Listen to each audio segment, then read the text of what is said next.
नमस्कार विद्यार्थियों। बीएससी तृतीय वर्ष की इस क्लास में आपका हार्दिक अभिनंदन और एक बार पुनः स्वागत।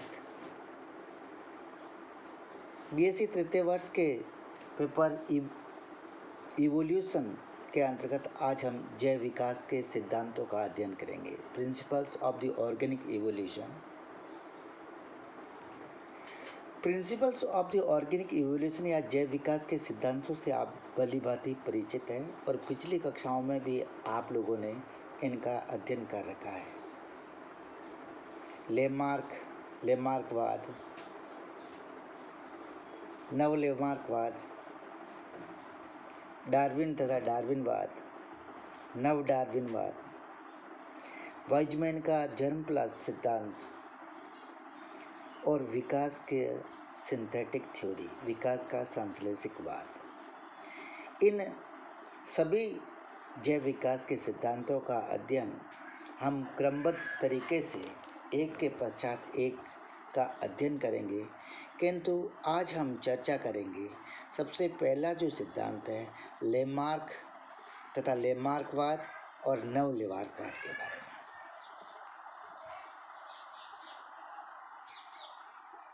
लेमार्क एक साइंटिस्ट का नाम है जिसका पूरा नाम जीन बैप्टिस्ट लेमार्क था। इनकी जीवन अवधि 1744 से लेकर 1899 तक रही है। ये फ्रांस के रहने वाले थे तथा इन्होंने विकास के सिद्धांत का प्रतिपादन किया। यही वे प्रथम वैज्ञानिक हैं जिन्होंने अकशेरुकी और कशेरुकी जीवों में भेद किया। इन्होंने ही सबसे पहले इनवर्टिब्रेट शब्द का प्रयोग किया। 1802 में बायोलॉजी शब्द देने का उपयोग करने वाले भी यही वैज्ञानिक थे। लामार्क और ट्रेविरेनस दो वैज्ञानिक थे जिन्होंने बायोलॉजी शब्द दिया 1802 में। वैसे तो लेमार्क एक सुप्रसिद्ध प्राकृतिक वैज्ञानिक था जिन्होंने विकासवाद, जो अपने द्वारा दिए गए विकासवाद के लिए प्रसिद्ध है, लेकिन प्रारंभिक काल में उनको भी पादरी बनने की शिक्षा दी गई। बाद में वे सेना में भर्ती हो गए, किंतु इनका स्वास्थ्य ठीक नहीं रहने के कारण थोड़े समय पश्चात इन्होंने सेना से अवकाश ग्रहण कर लिया। सन 1788 में लेमार्क ने रॉयल गार्डन में वनस्पति का एक पद ग्रहण कर लिया। वहीं पर उन्हें 1793 में प्राणी विज्ञान में प्रोफेसर के पद पर सेवारत किया गया। 1801 और 1802 में लेमार्क ने ही विकास से संबंधित 2 पेपर पब्लिश किए। इन 2 पेपर्स का नाम है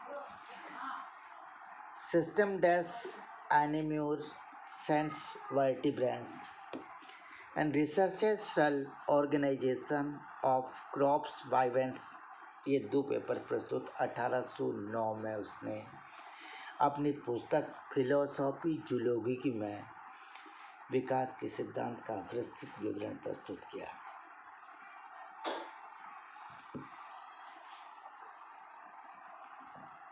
लेमार्क विकास के सिद्धांतों का श्रेणीगृहीत करने से संबंधित नाम है, किंतु उसने जीव विज्ञान बायोलॉजी के क्षेत्र में अन्य कई प्रकार के योगदान दिए हैं।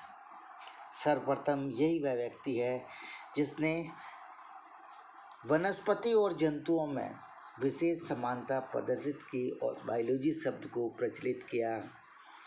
उसने जीवाश्म, सजीव, अकशेरुकी प्राणियों को विस्तार से अन्वेषण किया। पहले ही बता दिया, अकशेरुकी और कशेरुकी शब्दों को दिया, उनमें पाई जाने वाली भिन्नताओं के महत्व को समझाया और भूतकाल में वर्तमान में प्राणियों के जो रूप थे उन प्राणियों के रूप को क्रमबद्ध विन्यासित करने वाला भी यही वैज्ञानिक था।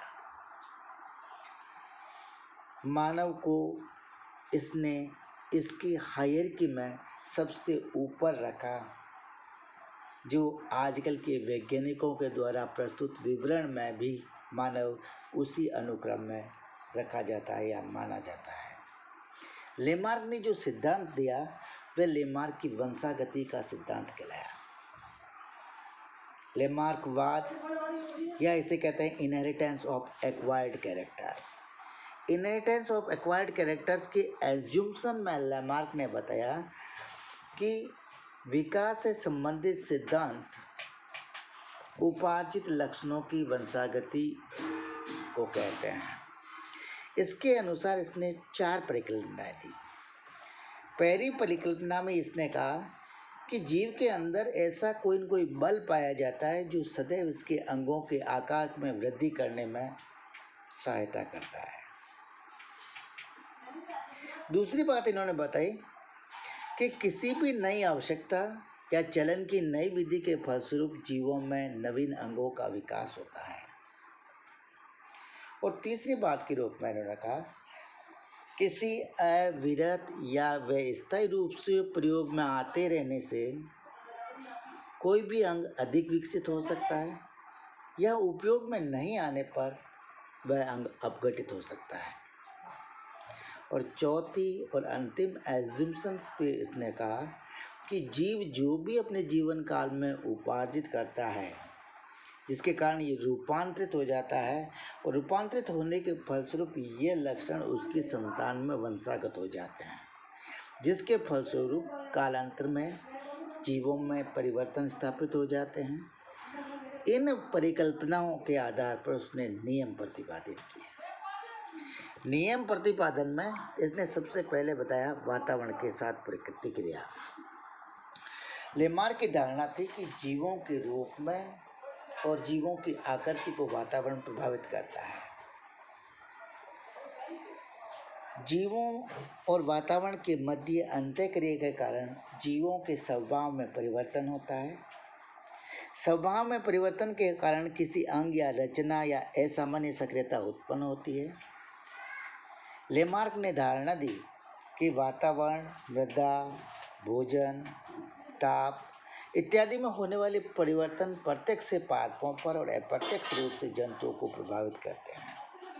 लेमार्क ने ऐसे अनेक उदाहरण प्रस्तुत किए जिनमें विभिन्न वातावरण में रहने वाली एक ही जाति के विभिन्न जीवों में काफ़ी भिन्नता दृष्टिगत होती है। उसने देखा कि ऊसर मृदा में उगने वाले पौधे छोटे होते हैं और दुर्बल होते हैं, जबकि उपजाऊ मिट्टी में उगने वाले पौधे स्वस्थ और घने होते हैं। बीज नामक जो वृक्ष होता है उस पर सूर्य के प्रकाश की ओर रहने वाली जो पत्तियां हैं, सूर्य के प्रकाश की ओर रहने वाली पत्तियों में पेलिसेड उत्तक के 2 स्तर पाए जाते हैं, जबकि छाया की तरफ जो पत्तियां थी उसमें पेलिसेड उत्तक का 1 ही स्तर पाया जाता है।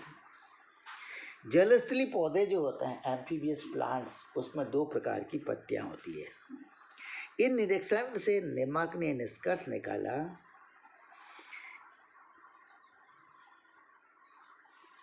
कि क्रमिक रूप से संतानों में या क्रमिक रूप से लक्षणों का जो परिवर्तन होता है उसका क्यूमुलेटिव इफेक्ट होता है और इनका जो संचयी प्रभाव होता है उसी के कारण नई जातियों का विकास होता है। दूसरा जो बात इन्होंने बताई आवश्यकताओं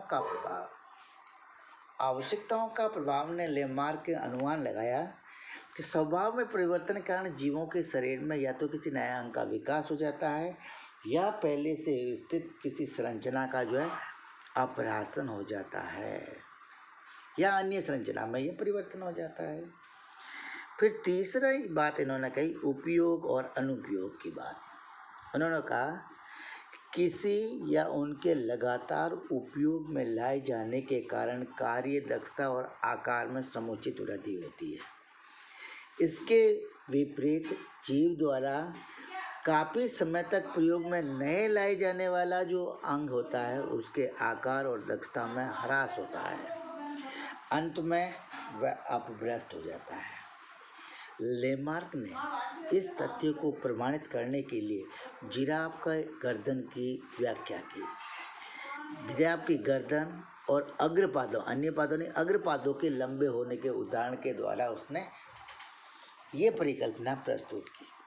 उसने कहा प्रारंभिक काल में जीवाप का जो पूर्वज था उस पूर्वज की गर्दन छोटी थी, अग्र और पश्चपादों की लंबाई समान थी, क्योंकि उस समय वह घास के मैदानों में रहता था और घास का चरण करता था। लेकिन जो जो घास के मैदान या घास का अभाव होने लगा तो जिराफ नए प्रदेशों की ओर गमन करने लगा। ये वे ऐसे प्रदेश थे जहाँ पर घास का तो अभाव था किंतु वृक्ष थे।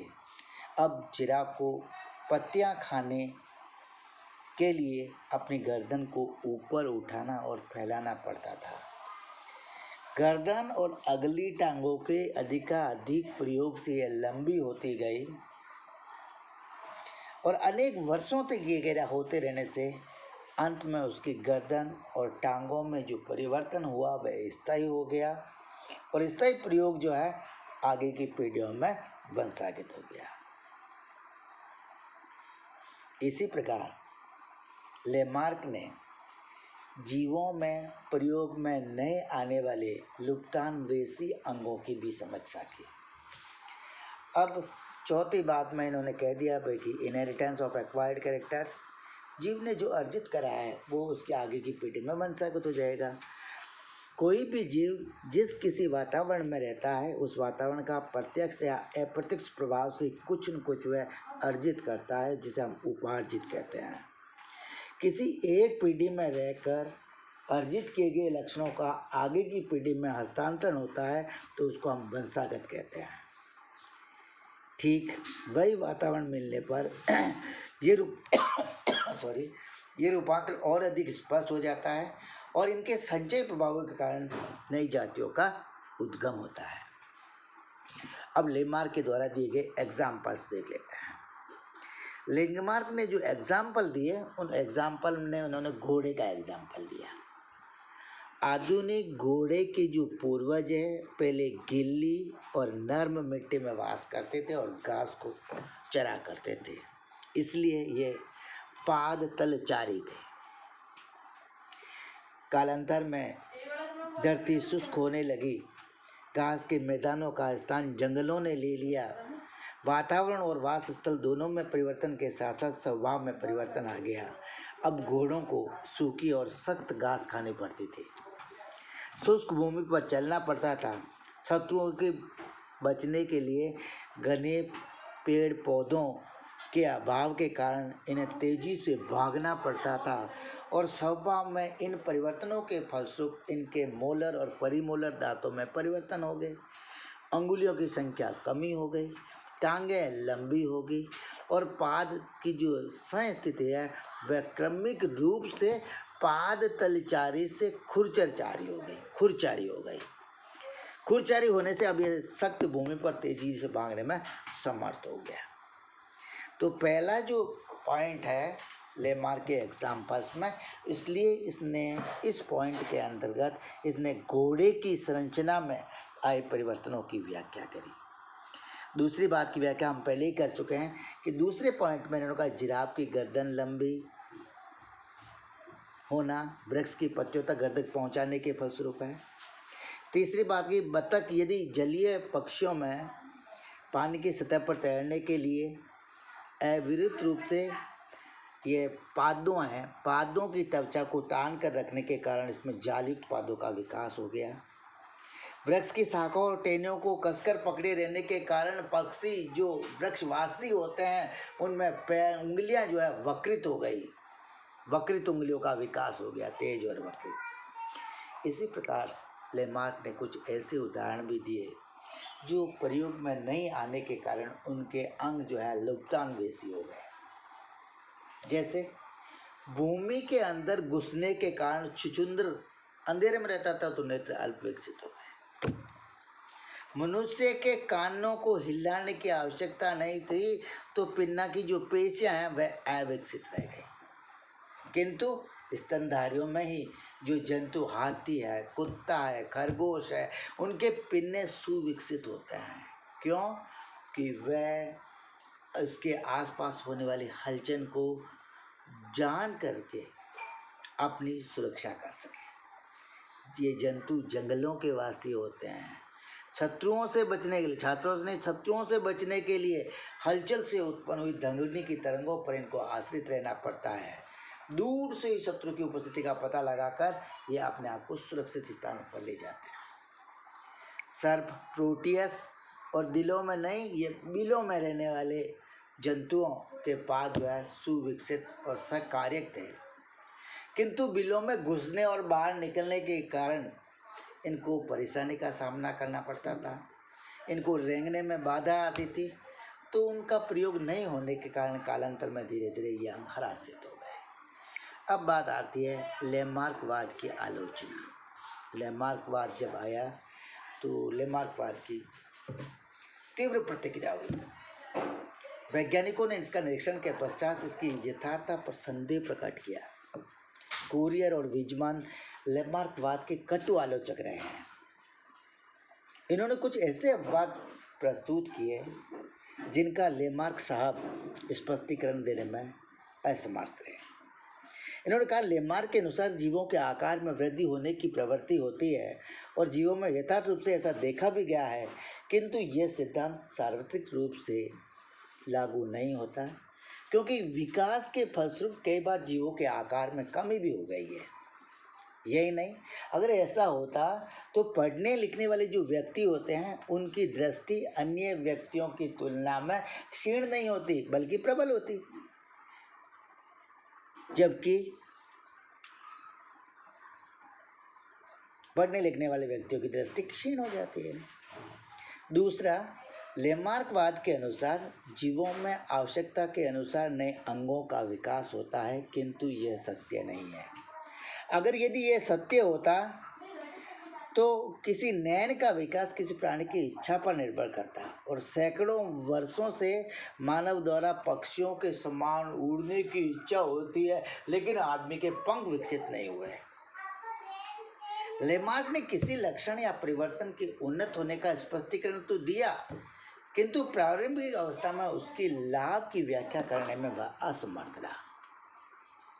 लैमार्कवाद के इस कथन कि जीव वातावरण से प्रतिक्रिया करते हैं, उसमें थोड़ी बहुत यथार्थता प्रकट होती है, क्योंकि जीव वातावरण के प्रति प्रतिक्रिया करते हैं, किंतु वातावरण के द्वारा उनके शरीर में उत्पन्न जो परिवर्तन होते हैं वो अस्थायी होते हैं और संततियों में वंशागत नहीं होते। इसी प्रकार ये भ्रांतिपूर्ण है कि किसी अंग के उपयोग या अनुप्रयोग से किस प्रकार उसके आकार में परिवर्तन होता है या किस प्रकार ये संतति में वंशागत होता है। प्रयोगों द्वारा लैमार्क ने उपार्जित लक्षणों की वंशागति के नियम को अत्यधिक आघात पहुंचा। उदाहरण के लिए, माता पिता में से किसी एक के लूला, लंगड़ा, बहरा या अंधा होने पर का लक्षण जो है उसकी संतति में वंशागत नहीं होता। इसी प्रकार माता पिता में विकलीकरण भी संतति में एक समान नहीं होते। पेड़ पौधों और जंतुओं में अनुकूलीकरण होता है, साधारणतया वो वातावरण के प्रभाव के फलस्वरूप प्रतीत होता है और वास्तव में इन्होंने कहा कि वे लक्षण जो जननीय लक्षण होते हैं उसका प्रभाव पीढ़ी दर पीढ़ी वंशागत होता है, किंतु जो वातावरण के कारण होने वाली जो कायिक परिवर्तन है वो वंशागत नहीं होते। एक और एग्जाम्पल दिया, चीन की स्त्रियां अपने आप को सुंदर दिखाने के लिए और पैरों को छोटा रखने के लिए लोहे का जूता पहनती है, किंतु पीढ़ियां गुजर गई, उनकी जो संतान जो होती है उसका पैर का आकार सामान्य होता है। लैमार्कवाद का सर्वाधिक आघात विजमैन द्वारा पहुंचाया गया। विजमैन ने 22 पीढ़ियाँ, वीडियो नहीं है, 22 पीढ़ियाँ हैं, ये 22 पीढ़ियाँ तक चूहों की पूंछ काटी, किंतु फिर भी 23वीं पीढ़ी में जो चूहे की संतति ने जन्म लिया उसकी पूंछ का आकार सामान्य ही था। वाइजमैन का एक जनन द्रव्य के परिवर्तनों को वर्गीकृत किया। उसने स्थापित किया कि जीवों के द्वारा जीवन काल में जो उपार्जित कायिक परिवर्तन होते हैं वो वंशागत नहीं होते हैं, जबकि जनन द्रव्य में होने वाले समस्त परिवर्तन एक पीढ़ी से दूसरी पीढ़ी में या संतति में वंशागत हो जाते हैं। अतः लैमार्क की यह परिकल्पना जीवों को उनके जीवन काल में उपस्थित समस्त लक्षण संस्कृति में हस्तांतरित हो जाते हैं, ये उनकी सबसे बड़ी गलती थी। अब जब लेमार्कवाद में इतनी भ्रांतियाँ आ गई, इतना संदेह हो गया, तो लेमार्कवाद को संशोधित रूप में पुनः प्रस्तुत करना पड़ा। और संशोधित रूप में लेमार्कवाद का जो नया रूप आया उसको नव लेमार्कवाद कहते हैं। नव लेमार्कवाद के प्रस्तुत करने में स्पेंसर, कोप, पैकार्ड, निगेली, गैडो, डाल, मैकडूगल आदि वैज्ञानिकों का योगदान रहा है। इन्होंने लेमार्कवाद में कुछ न कुछ परिवर्तन करके इसको नव लेमार्कवाद की संज्ञा दी। उन्होंने सिद्ध किया कि उपार्जित लक्षण अवश्य एक पीढ़ी से दूसरी पीढ़ी में वंशागत होते हैं। इसका प्रयोग के लिए FB समनर का प्रयोग है। इन्होंने सफ़ेद चूहों को 20 से 30 डिग्री सेंटीग्रेड के बीच रखने पर सभी के शरीर, पूंछ और पक्षपाद अधिक लंबे हो गए और ये लक्षण भी एक दूसरी पीढ़ी से दूसरी पीढ़ी में वंशागत होता रहा। मैकडूगल ने बताया कि पानी से भरे टैंक में विशेष प्रकार का मार्ग बनाकर चूहों को प्रशिक्षण देने पर चूहे जो है विशेष मार्गों से बच निकलने का प्रशिक्षण दिया और पीढ़ी दर पीढ़ी देखा तो जो नई संतति आई उसको प्रशिक्षण को सीखने में कम से कम गलतियाँ करी। डेल्ट फैशन ने यह प्रदर्शित किया कि कई पीढ़ियों तक चूहों को घूमते हुए पिंजरा में रखने पर उसके प्रति चूहों में अनुकूलन आ गया। टावर ने आलू के बीटल्स के शीशों को ताप और नमी की उग्र दशा में रखने पर उनकी संस्कृति में जो परिवर्तन स्पष्ट होता है वो विकसित हो गया और ये परिवर्तन अगली पीढ़ियों में वंशावृत भी हो गया। इसी प्रकार एक्सरे, रेडियोग्राफी किरणों के द्वारा संतति में होने वाले परिवर्तन भी वंशागत होते हैं। अब यह माना जाने लगा है यद्यपि लेमार्कवाद संयम में अपूर्ण है, समस्त विकासीय परिवर्तनों की व्याख्या नहीं करता, किंतु फिर भी कुछ सीमा तक ये विकासीय परिवर्तनों की व्याख्या करता है। इसलिए अवश्य ही तर्क संगत है क्योंकि जीवों का एक लक्षण वंशागत अथवा जीन्स या वातावरण के बीच क्रिया के फलस्वरूप विकसित होते हैं। इस प्रकार के परिवर्तन जनन कोशिकाओं या युग्मक के माध्यम से एक पीढ़ी से दूसरी पीढ़ी में वंशागत होते रहते हैं। अतः हम कह सकते हैं कि जीवों की संतति में किसी विशेष लक्षण के विकास में वातावरण की महत्वपूर्ण भूमिका होती है। ये एक इम्पोर्टेंट टॉपिक था जिस पर आज हमने चर्चा करी। चर्चा का विषय है, दिमाग पर ज़्यादा लोड नहीं देना का काम है, थोड़ा सा मेमोरी से भी आपका इसमें काम चल जाएगा, इसको रटने की ज़रूरत है। लेमार्क के परिचय पर संक्षिप्त टिप्पणी लिखिए, यह आज का हमारा असाइनमेंट है। Write and short notes on the introduction of the Lamarck. लेमार्कवाद या उपार्जित लक्षणों की वंशागति के सिद्धांत की व्याख्या कीजिए। Explain the principle of Lamarckism और the principles of inheritance of acquired characters which has been given by honourable Lamarck. And third one question is नव लेमार्कवाद क्या है, उदाहरण सहित वर्णन कीजिए। What is new Lamarckism, describe it with the appropriate examples. Thank you for watching this video. मैं प्रेम सिंह चौहान से आचार्य इन प्राणी शास्त्र at Seth Rangalal Kothari government PG college Rajsamand. This video has been prepared for the students of the BSc third year, so we think that it becomes and it may become useful for our dear students. Thank you for watching this video. Have a good